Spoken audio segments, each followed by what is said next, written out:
نبی علیہ الصلوۃ والسلام کی پیروی کا، نبی علیہ الصلوۃ والسلام کی اطاعت کا حکم دیا گیا ہے، تاکیداً حکم دیا گیا ہے، اور نبی علیہ الصلوۃ والسلام کی سنت کو چھوڑنے پر وعید کو بیان کیا گیا ہے۔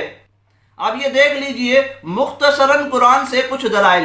مثلا یہ سورت آل عمران ہے، آیت نمبر 31 ہے، کہ اس میں اللہ رب العزت فرماتے ہیں کہ اے پیغمبر لوگوں سے کہہ دو اگر تم خدا کو دوست رکھتے ہو تو میری پیروی کرو، یعنی نبی علیہ الصلوۃ والسلام کی، خدا بھی تمہیں دوست رکھیں گے۔ اسی طریقے سے اسی سورت آل عمران کی آیت نمبر 31 بھی دیکھ لیجئے کہ اللہ رب العزت فرماتے ہیں اور خدا اور اس کے رسول کی اطاعت کرو تاکہ تم پر رحمت کی جائے۔ اسی طریقے سے سامعین یہ احادیث مبارکہ دیکھ لیجئے، بخاری کی حدیث ہے کہ نبی علیہ الصلوۃ والسلام نے فرمایا کہ فمن رغب عن سنتی فلیس منی، میرے طریقے سے، میری سنت سے جس نے بے رغبتی اختیار کی وہ مجھ میں سے نہیں ہے۔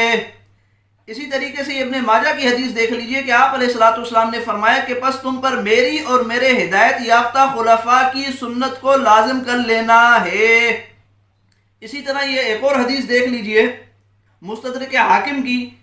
کہ نبی علیہ الصلوۃ والسلام نے فرمایا کہ اے لوگو، میں نے تمہارے اندر دو چیزیں چھوڑی ہیں، اگر تم نے ان کو مضبوطی سے پکڑا تو تم ہرگز گمراہ نہ ہوگے، ان میں سے ایک کتاب اللہ اور دوسری سنت رسول اللہ۔ اسی طریقے سے نبی علیہ الصلوۃ والسلام نے فرمایا کہ 6 قسم کے لوگ ہیں جن پر میں بھی لعنت بھیجتا ہوں، اللہ تعالیٰ بھی ان پر لعنت نازل کرے، ان میں سے ایک وہ